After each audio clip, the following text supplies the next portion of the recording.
लीजिए भैया, जय श्री राम। वाह भगवान, तेरा बहुत बहुत शुक्रिया, तूने मेरे लिए ये भेजा। अरे वाह, आज तो तेरे मजे आ गए। काफी सारा कुछ देखे सेठ जी तुझे हैं। हाँ पंडित जी, कपड़े देके गए हैं मेरे लिए। अरे कभी इनका शुक्रिया अदा भी कर लिया कर। हाँ किया ना शुक्रिया था ऊपर वाले का। अरे तुझे पता भी है बड़े लोग दान क्यों करते हैं? ये चाहते हैं कि वाह हो, और तू इनका ही शुक्रिया अदा करता ही नहीं है। अगर इनको पता लगा ना तुझे देना बंद कर देंगे। आई समझ में? वो बात तो ठीक है पंडित जी, पर करने वाला तो वो विधाता है ना। जिसके नसीब में जो होता है वो किसी न किसी के जरिए उस तक पहुंचा देता है, तो ये लोग तो जरिया है। अरे तुझे जब पता लगेगा तब तेरे को देना बंद करेंगे। ये तेरी समझ में नहीं आती ना बात। चल ठीक है।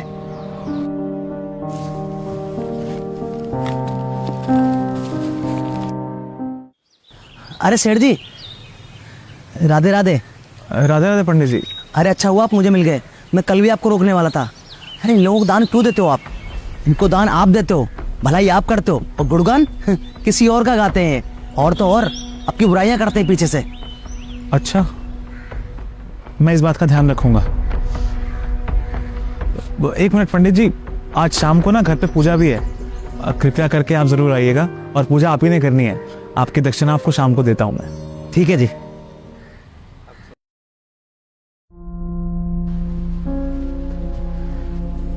सेठ जी,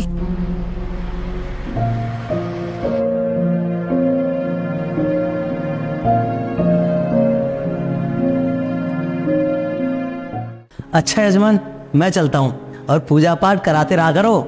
जरूर पंडित जी। ये रही आपकी मिठाई। मिठाई? हाँ जी, ये मैं आपके लिए लेके आया था। राधे राधे। राधे राधे। जीव आदमी है, दक्षिणा तो दी नहीं, ये मिठाई का डब्बा पकड़ा दिया। घर तो इतना अच्छा बना रखा है। ये ले पकड़। ये क्या है पंडित जी? मिठाई होगी, खा लियो।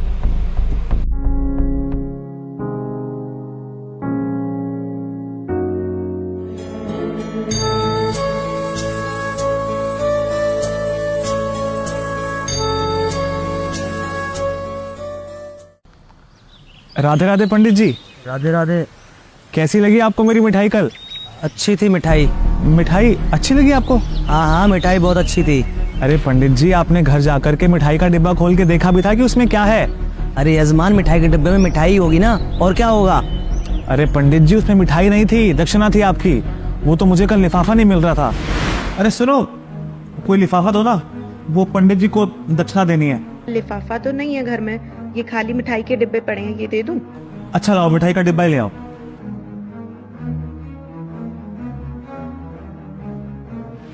तो मैंने सोचा आपको मिठाई के डब्बे में डाल के दक्षिणा दे देता हूँ। पूरे 5100 रुपए रखे थे उसके अंदर, आप घर जाके खोल के देखिएगा।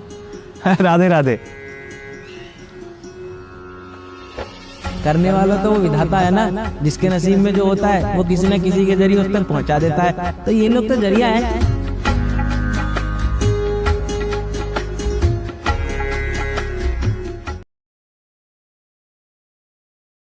नमस्कार सर। हाँ जी बोलिए। सर वो गार्ड की नौकरी के लिए आया हूँ, बाहर नोटिस बोर्ड पे लिखा देखा था। अच्छा अच्छा अच्छा, आइए आइए बैठिए। जी। तो पहले कभी गार्ड की नौकरी की है आपने? जी हाँ सर, एक सरकारी अस्पताल में की थी। अच्छा, तो फिर वहाँ से क्यों छोड़ दी? छोड़ी नहीं सर, एज हो गई थी ना, सो रिटायरमेंट मिल गया।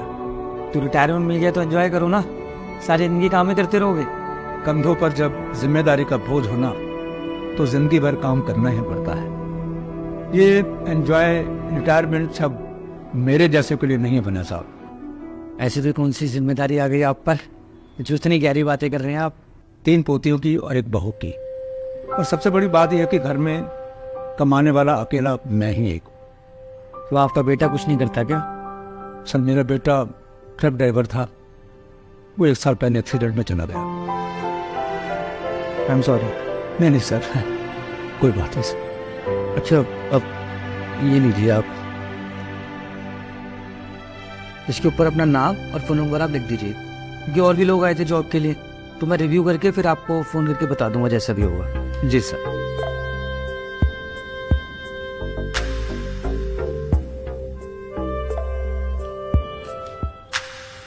ये लीजिए सर।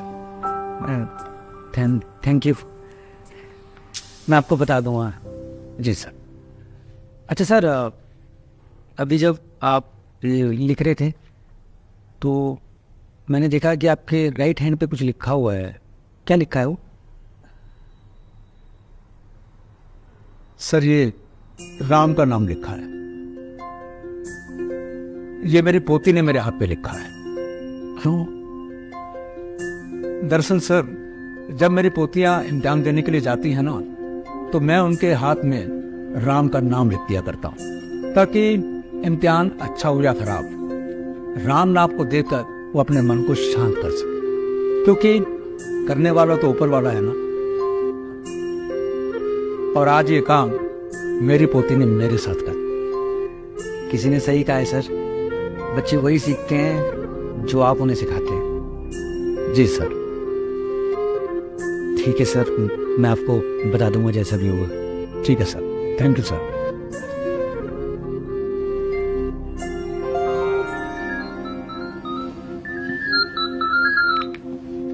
हेलो।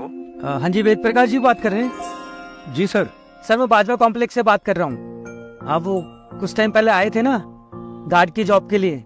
जी सर। जी सर।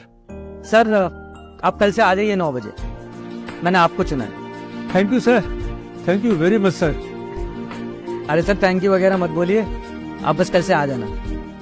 जी सर। और आपको एक बात बतानी थी, वो जो आपकी ट्रिक थी ना किसी भी जरूरी काम से पहले प्रभु श्री राम का नाम अपने हाथ पर लिखने की। हाँ जी, हाँ जी। सर वो तो बहुत काम की चीज है। कल मेरी ना एक बहुत इंपॉर्टेंट मीटिंग थी, तो मैं बहुत नर्वस था मीटिंग को लेके कि पता नहीं क्या होगा क्या नहीं होगा। फिर ना मेरे को आपकी वो तरकीब याद आई, और सर सच बोलूं तो जैसे ही मैंने प्रभु श्री राम का नाम अपने हाथ पे लिखा ना, वैसे ही मेरी सारी नर्वसनेस दूर हो गई। मेरा मन एकदम से शांत हो गया। ऐसा लगा कि जब भगवान मेरे साथ हैं तो मुझे किस बात का डर है। बस अब मुझे एक बात समझ में आ गई है कि हमें सिर्फ अपना कर्म करना है, फल देना तो उनका काम है। बिल्कुल सही कहा सर आपने। फल देना तो ऊपर वाले का काम है, हमें तो बस उनका नाम लेकर अपना कर्म करना है। हाँ जी सर, ये बहुत सही बात है सर। बाकी सर आप कल से आइए, आपको अपनी टीम के साथ जोड़कर हमें अच्छा लगेगा। जी सर। जी सर।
जब हम किसी को प्रणाम करते हैं, उन्हें नमस्कार करते हैं या हमें कोई प्रणाम करता है, तो अनायास ही हमारे मुंह से निकलता है खुश रहो, गॉड ब्लेस यू, सदा सुखी रहो।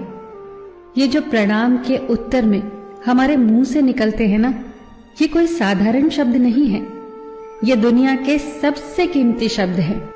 आजकल हम इन बातों को महत्व देना बंद करते जा रहे हैं, पर यकीन मानिए, जो प्रणाम के जवाब के रूप में आशीर्वाद हमें मिलता है या हम किसी को देते हैं, वो 100% चमत्कारिक शब्द होते हैं, बेशकीमती शब्द होते हैं।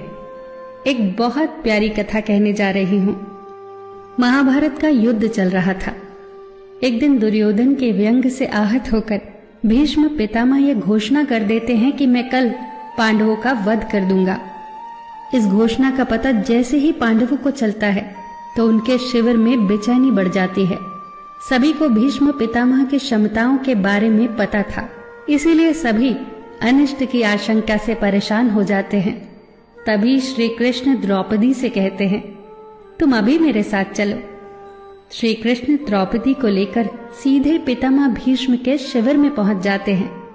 श्री कृष्ण स्वयं तो शिविर के बाहर खड़े हो जाते हैं, पर वो द्रौपदी से कहते हैं कि अंदर जाकर पितामह भीष्म को प्रणाम करो।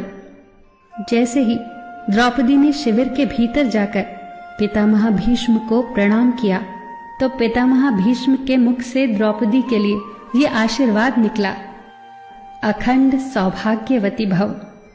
जैसे ही ये आशीर्वाद उनके मुख से निकला, उसी क्षण उन्हें स्मरण हो आया कि आज ही तो उन्होंने पांडवों के वध की घोषणा की थी और स्वयं ही उन्होंने द्रौपदी को अखंड सौभाग्यवती रहने का आशीर्वाद दे दिया।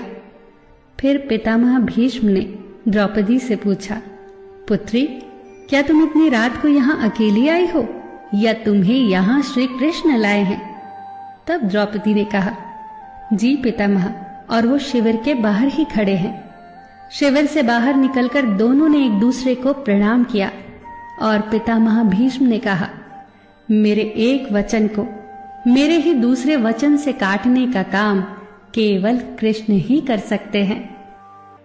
शिविर से वापस लौटते समय श्री कृष्ण ने द्रौपदी से कहा, तुम्हारे एक बार जाकर पितामह को प्रणाम करने से तुम्हारे पतियों को जीवन दान मिल गया है। अगर तुम प्रतिदिन भीष्म, धृतराष्ट्र, द्रोणाचार्य आदि को प्रणाम करती होती और दुर्योधन, दुशासन आदि की पत्नियां भी पांडवों को प्रणाम करती होती, तो शायद इस युद्ध की नौबत ही न आती। जो हर घर में कलह कलेश का वातावरण रहता है, वो कहीं न कहीं इस बात के मूल से जुड़ा है कि हम संस्कार भूलते जा रहे हैं। हम जाने अनजाने अपने बड़ों की उपेक्षा करने लगे हैं। याद रखना कि हर चीज पैसे से खरीदी नहीं जा सकती, और ये भी याद रखना कि हर बात का जवाब गूगल से नहीं मिलता। उसके लिए बुजुर्गों के पास भी बैठना पड़ता है। शरीर की खुराक के साथ साथ हमारी आत्मा को भी खुराक चाहिए, जो संस्कारों से हमें मिलती है। हम भूलते जा रहे हैं आशीर्वाद के महत्व को। आशीर्वाद एक कवच की तरह होता है, जो हर बाधा से हमारी रक्षा करता है। कितनी सुंदर बात कही है किसी ने।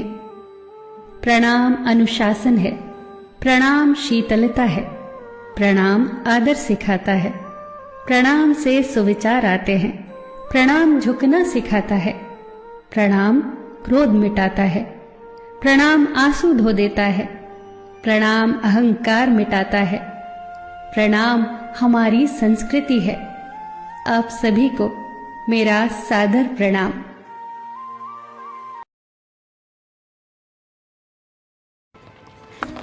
बेटा Ram Ram. Ram Ram aunty, Ram Ram.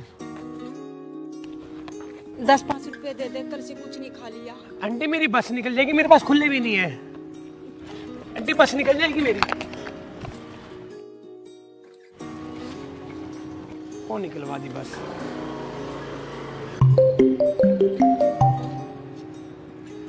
Hello hello, आप ठीक तो हो ना? हाँ मैं तो ठीक हूँ, मुझे क्या होगा? अरे जिस बस में आप जाने वाले थे ना, उसका एक्सीडेंट हो गया। क्या? हाँ मैं डर गई थी। आप ठीक हो ना? नहीं किस रूप में आकर नारायण मिल जाएगा। निर्मल मन के दर्पण में वह राम के दर्शन पाएगा।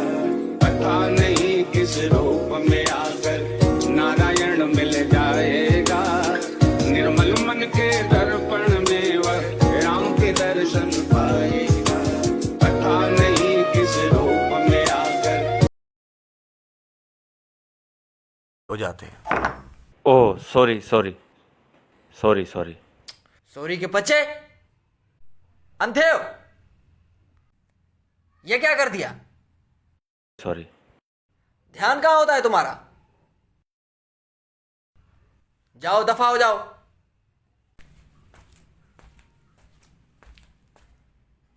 इडियट, नॉनसेंस कहीं का।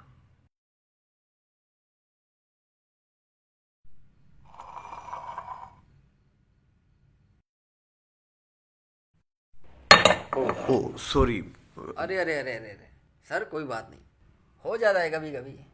साबिर, यहाँ और टेबल साफ कर दो।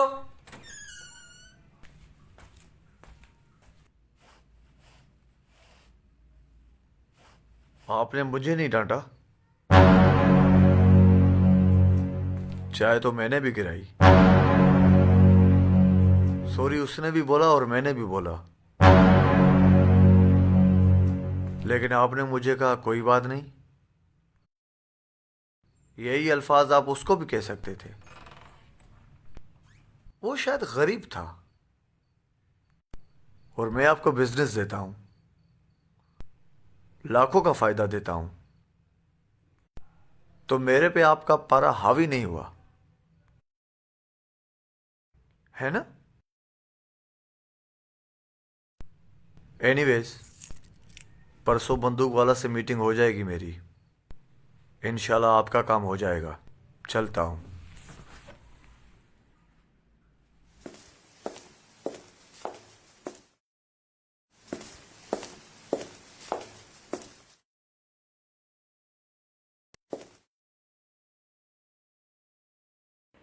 पैसे नहीं चाहिए साहब, इज्जत चाहिए जो आपने अंदर दे दी। नेमतों को शुमार कौन करे, तेरे बंदों से प्यार कौन करे। तुझको पहचान कर तुझे सजदा मेरे परवरदिगार कौन करे।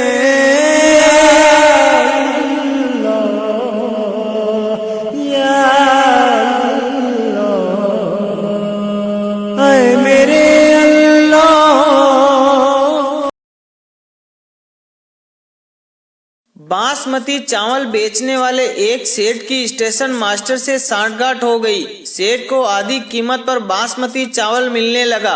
सेठ ने सोचा कि इतना पाप हो रहा है तो कुछ धर्म कर्म भी करना चाहिए। एक दिन उसने बासमती चावल की खीर बनवाई और किसी साधु बाबा को आमंत्रित कर भोजन प्रसाद लेने के लिए प्रार्थना की। साधु बाबा ने बासमती चावल की खीर खाई। दोपहर का समय था। सेठ ने कहा, महाराज अभी आराम कीजिए, थोड़ी धूप कम हो जाए फिर पधारिएगा।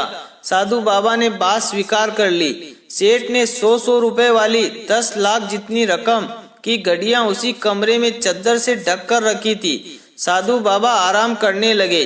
खीर थोड़ी हजम हुई। साधु बाबा के मन में हुआ कि इतनी सारी घड़ियां पड़ी है, एक दो उठाकर झोले में रख लूं तो किसको पता चलेगा। साधु बाबा ने एक गड्डी उठाकर रख ली। शाम हुई तो सेठ को आशीर्वाद देकर चल पड़े। सेठ दूसरे दिन रुपए गिनने बैठा तो एक गड्डी 10,000 रुपए वाली कम निकली। सेठ ने सोचा कि महात्मा तो भगवत पुरुष थे, वे क्यों लेंगे। नौकरों की धुलाई पिटाई चालू हो गई। ऐसा करते करते दोपहर हो गई।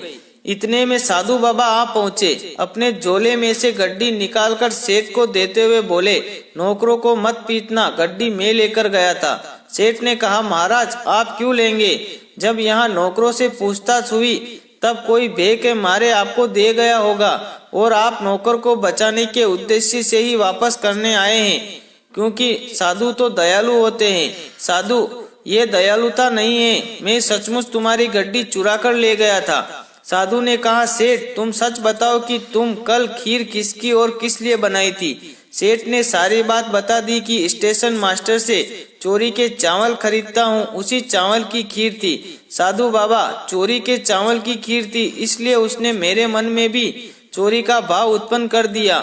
सुबह जब पेट खाली हुआ, तेरी खीर का सफाया हो गया। तब मेरी बुद्धि शुद्ध हुई कि हे राम, ये क्या हो गया। मेरे कारण बेचारे नौकरों पर न जाने क्या बीत रही होगी, इसलिए तेरे पैसे लौटाने आ गया। इसलिए कहते हैं कि जैसा खाओ अन्न वैसा होवे मन, जैसा पियो पानी वैसी होवे वाणी, जैसी शुद्धि वैसी बुद्धि, जैसे विचार वैसा संसार। इन सब बातों का हमारे मन पर बहुत गहरा प्रभाव पड़ता है। इसलिए सदा घर में मेहनत और ईमानदारी से कमाए हुए धन से ही भोजन लाए। घर में बने हुए भोजन का ईश्वर को भोग लगाकर भोजन को प्रसाद स्वरूप ग्रहण करना चाहिए। दोस्तों, कहानी कैसी लगी कमेंट करके जरूर बताएं और कहानी को ज्यादा से ज्यादा शेयर करें। फिर मिलेंगे एक छोटी सी प्रेरणादायक कहानी के साथ। जय हिंद, जय भारत, जय श्री राम, हर हर महादेव। दोस्तों, कहानी को ज्यादा से ज्यादा शेयर करें। अरे भैया, एक नारियल पानी दे दो यार। हाँ जी, एक सेकंड। अरे जल्दी दे दो यार। ये लीजिए। अच्छा, ये अकाउंट में भेज रहा हूँ आपके, ठीक है? ठीक हो गए, चेक करो। कोई बात नहीं जी, कोई बात नहीं, आपने भेज दिया ना। मैसेज तो मेरा गांव में आता है, छोटे भाई के पास है फोन। ठीक है, देना भैया। जी, पैसे भेज दिए मैंने अकाउंट में। ठीक है। अरे भैया, आज 2 नारियल पैक कर दो यार, मैं ऑनलाइन ट्रांसफर कर रहा हूँ। ये देखो, भेज दिए हैं। ये इसने तो पैसे दिए ही नहीं, फोटो दिखाई और चला गया। पता है मुझे, जब पहली बार ये मुझसे नारियल पानी लेके गया था ना, तभी मेरे भाई ने बता दिया था कि कोई पैसे आए नहीं है। तो अब देते क्यों? कोई मजबूरी रही होगी इसकी, कोई जरूरत होगी, इसलिए दे देता हूँ। भैया कैसी बात कर रहे हो, कल मारना पकड़ के इसको और अपने बाकी पैसे भी देना। अरे भैया, हम कौन होते हैं मारने वाले?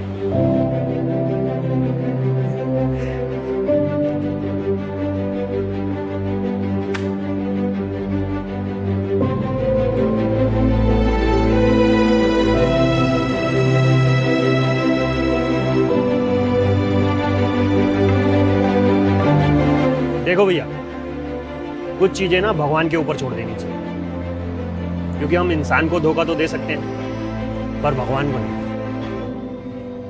नीचे की अदालत में तो फिर भी हम बच सकते हैं, लेकिन ऊपर वाले की अदालत में तो नहीं बच सकते ना।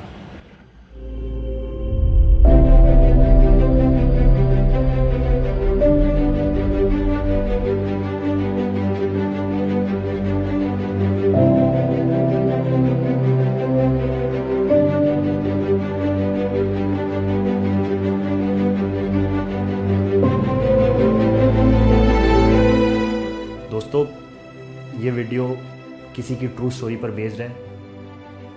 हमने ये वीडियो इसलिए बनाई क्योंकि हमारे आसपास में ऐसा होता रहता है, पर जो भी ऐसा करता है ना, वो ये भूल जाता है कि कोई तो है जो उसे देख रहा है। तो इसीलिए हमें कभी किसी के आजा बेटा, यहाँ बैठ। मैंने अभी अभी श्री कृष्ण को खिचड़ी का भोग लगाया है। ले खिचड़ी खा बेटा। पसंद आई खिचड़ी तुझे? और दूं? बस माँ, पूरा पेट भर गया, आनंद आ गया तुम्हारे हाथ की खिचड़ी खाकर। माँ, क्या मैं ये स्वादिष्ट खिचड़ी कल भी खाने आ सकता हूँ? कल ही क्यों बेटा, तू रोज मेरे पास खिचड़ी खाने आ जाया कर। कर्माबाई की कुटिया में उस बालक के रूप में स्वयं भगवान जगन्नाथ खिचड़ी खाने पधारे थे, और अब रोजाना कर्माबाई जब भगवान कृष्ण को खिचड़ी का भोग लगाती, थोड़ी देर बाद वो बालक भी खिचड़ी खाने आ जाता। एक दिन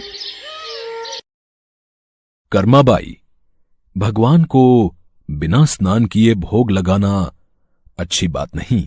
तुम रोजाना सुबह पहले स्नान आदि क्रियाएं करके विधि विधान से पूजा करके ही भगवान कृष्ण का भोग बनाया करो। ठीक है बाबा, अब मैं स्नान करके ही प्रभु का भोग बनाया करूंगी। साधु की बात मानकर कर्माबाई अगले दिन से स्नान करके पूजा के पश्चात भोग तैयार करती। इस कार्य में उन्हें बहुत देर हो जाती थी, पर वो बालक तो अपने समय पर ही खिचड़ी खाने आ जाता था। माँ खिचड़ी दो ना, जल्दी दो, मुझे बहुत भूख लगी है माँ। थोड़ी देर रुक बेटा, अभी देती हूँ। अब तो बालक रूपी भगवान जगन्नाथ जल्दी जल्दी खिचड़ी खाकर बिना हाथ मुंह साफ किए भाग जाते थे। उन्हीं दिनों मंदिर के पुजारी जो काफी समय से मंदिर में सेवा कर रहे थे, ये जगन्नाथ भगवान के मुख पर खिचड़ी कैसे? मंदिर में तो काफी दिनों से खिचड़ी का भोग नहीं लगा, फिर ये भगवान के मुख पर खिचड़ी कैसे? हे प्रभु, ये कैसी लीला है आपकी? भगवान जगन्नाथ पुजारी के सपने में आते हैं। मेरी भक्त कर्माबाई जो जगन्नाथपुरी में ही रहती है, वो बहुत ही प्रेम भाव से सुबह उठकर बाजरे की खिचड़ी का भोग लगाती है।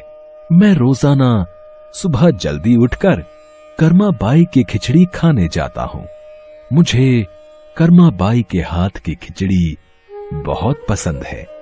पर एक साधु ने उसके पास आकर सुबह स्नान और पूजा के बाद विधि विधान से भोग लगाने का बोल दिया है। अब कर्माबाई स्नान और पूजा के बाद भोग लगाकर मुझे खिचड़ी देती हैं। इन सब कार्यों में बहुत देर लग जाती है। मुझे बहुत तेज भूख लगती है। भक्तगण मेरा इंतजार कर रहे होते हैं, इसलिए जल्दी जल्दी खिचड़ी खाकर मैं बिना मुंह हाथ धोए वापस लौट आता हूँ। भगवान जगन्नाथ की अद्भुत बातों को स्वप्न में सुनकर पुरोहित जी हर जगह उस साधु की खोज करवाते हैं और उसे बुलाकर सारी बात बताते हैं। साधु घबरा जाता है और कर्माबाई के पास जाता है। कर्माबाई, तुम श्री कृष्ण भगवान की परम प्रिय भक्त हो। तुम्हारे लिए किसी नियम नीति की कोई आवश्यकता नहीं। तुम अपने अनूठे प्रेम से जिस प्रकार सुबह जल्दी उठकर भोजन बनाती थी, वैसे ही बनाकर भगवान का भोग लगाया करो। ठीक है साधु बाबा, अब मैं पहले की तरह ही सुबह जल्दी भोग बनाया करूंगी। अब कर्माबाई फिर से पहले की तरह भगवान कृष्ण को भोग लगाकर उस बालक को बड़े प्रेम पूर्वक खिचड़ी खाने को देती थी। ये क्रम कई वर्षों तक चला और एक दिन कर्माबाई परलोक से धार गई। हे प्रभु, हमसे कोई भूल हो गई क्या? आज आपके नैनों से अश्रुधारा कैसी प्रभु? हे भगवान जगन्नाथ, क्या अपराध हुआ हमसे जो अब दुखी हुए प्रभु?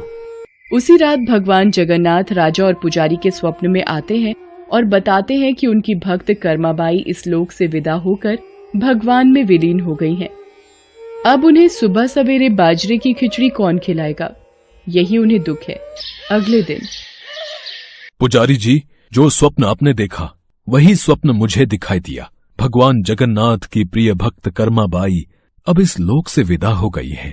मैं चाहता हूँ आज से हर सुबह भगवान जगन्नाथ को कर्माबाई के नाम से बनाई बाजरे की खिचड़ी का भोग लगा करेगा, जिससे भगवान को कर्माबाई की कमी न महसूस हो। जी महाराज, अब से ऐसा ही होगा। उस दिन के बाद से कहते हैं कि भगवान जगन्नाथ को हर सुबह बाजरे की खिचड़ी का भोग लगाया जाता है। कर्माबाई के नाम की बाजरे की खिचड़ी के भोग से आज भी इस प्रथा को निभाया जा रहा है।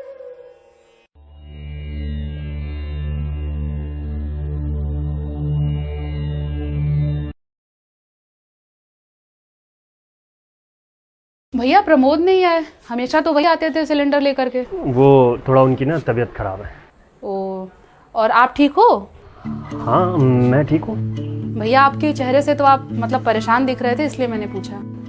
वो थोड़ा सा ना बस मेरी अम्मा की तबीयत खराब है। अरे आपकी अम्मा की तबीयत खराब है और आप यहाँ पर हैं? आपको तो अपनी अम्मा के पास होना चाहिए। अब अगर हम काम नहीं करेंगे तो फिर इलाज के लिए पैसों की जरूरत होती है, तो इसीलिए काम तो करना ही पड़ेगा ना। अच्छा भैया, सिलेंडर का कितना हुआ? 800।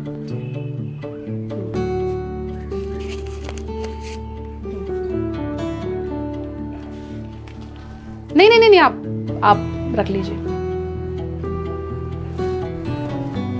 अच्छा भैया, अम्मा के इलाज के लिए और पैसों की जरूरत है आपको? मैं दूं आपको? नहीं, परसों मुझे तनख्वाह मिल जाएगी तो चल जाएगा काम, हो जाएगा इलाज। आपने पूछा उसके लिए शुक्रिया बहुत बहुत। भैया 1 मिनट में आती हूँ। हाँ भैया, ये इसमें कुछ खाने का है, बताइएगा भैया, किसी चीज की जरूरत होगी तो।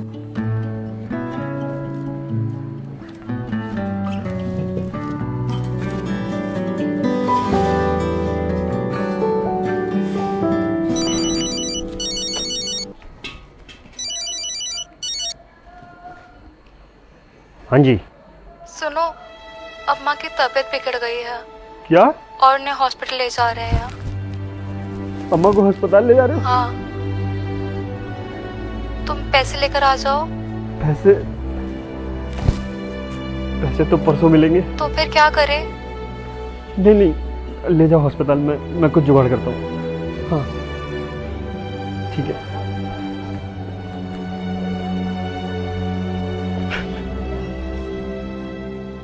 भैया आप परेशान मत हो, खा लो पहले फिर चले जाना।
महाराज धृतराष्ट्र ने भगवान वेद व्यास जी महाराज से पूछा कि महाराज मेरे 100 पुत्र मेरे सामने मारे गए, बड़ा आश्चर्य है, मुझे अपने पिछले 100 जन्मों का स्मरण है कि मैंने एक भी पाप उनमें नहीं किया, फिर मेरे 100 बेटे क्यों मेरे सामने मारे गए? व्यास जी बोले, अरे मूर्ख, बस तू तो सृष्टि जब से बनी है तब से जन्म ले रहा है, ना जाने कब क्या किया तूने। धृतराष्ट्र बोले, तो महाराज बताओ। उनके अंदर का अंधेरा दूर हो चुका था। व्यास जी ने बताया कि 100 जन्मों से पूर्व तू भरतवर्ष का एक बड़ा ही प्रतापी और धार्मिक राजा था। तब रामेश्वरम को जाते हुए मानसरोवर के हंसों ने तेरे बाग में अपने परिवार के साथ बसेरा किया।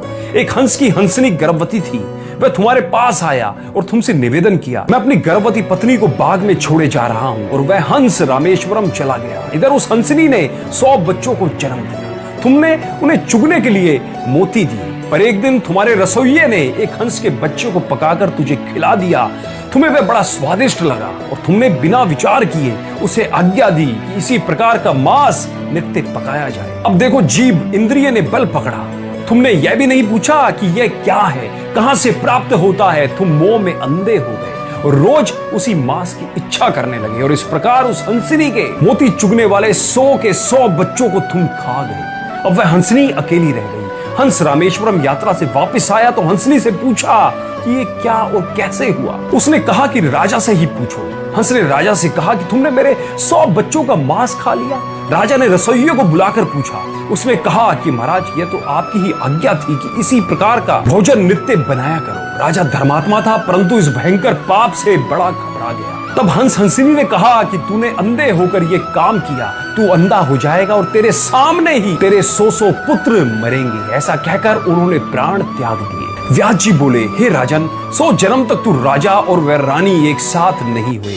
अब तुम दोनों इस जन्म में राजा और महारानी बने हो तो यह घटना घटित हुई और उस जन्म के उस कर्म का फल तुम्हें भोगना पड़ा। दोस्तों, जिंदगी में खुद से किया गया या किए जाने वाला कोई भी काम हमारा कर्म होता है और कर्म 2 प्रकार के ही होते हैं, या तो अच्छे कर्म या फिर बुरे कर्म। और ये हमारे कर्म ही होते हैं जो हमारे आने वाला कल बनाते हैं। इंसान का भविष्य इंसान के किए जाने वाले कर्मों पर निर्धारित होता है। यदि कर्म अच्छे होंगे तो उसका फल भी अच्छा ही मिलेगा और यदि कर्म बुरे होंगे तो उसका फल भी बुरा ही होगा। दोस्तों, इस कहानी से मैं आपको यह समझाना चाहता हूं कि जो इंसान जैसा कर्म करता है उसे वैसा ही फल मिलता है। जब हम किसी का बुरा सोचते हैं या करते हैं तो उसका बुरा हो या ना बुरा हो, लेकिन बुरा सोचने वाले का या बुरा करने वाले का जरूर बुरा होता है। कहते हैं भगवान के घर देर है अंधेर नहीं। आज नहीं तो कल हर इंसान को अपने कर्मों का फल भोगना ही पड़ता है। जो किया है वो एक बार उसके साथ भी होगा, यानी जैसा करोगे वैसा ही भरोगे। जो इंसान किसी दूसरे के साथ बुरा करता है उसकी जिंदगी में वह बुराई लौट कर अवश्य आती है। ठीक इसी प्रकार जो इंसान किसी दूसरे के साथ अच्छा करता है उसकी जिंदगी में वह अच्छाई भी लौट कर जरूर आती है। खैर दोस्तों, मुझे लगता है कि आप इस कहानी का सार समझ चुके होंगे। अगर समझे हो तो कमेंट के माध्यम से अपने महत्वपूर्ण मूल्यवान कमेंट हमें जरूर लिख के बताइए।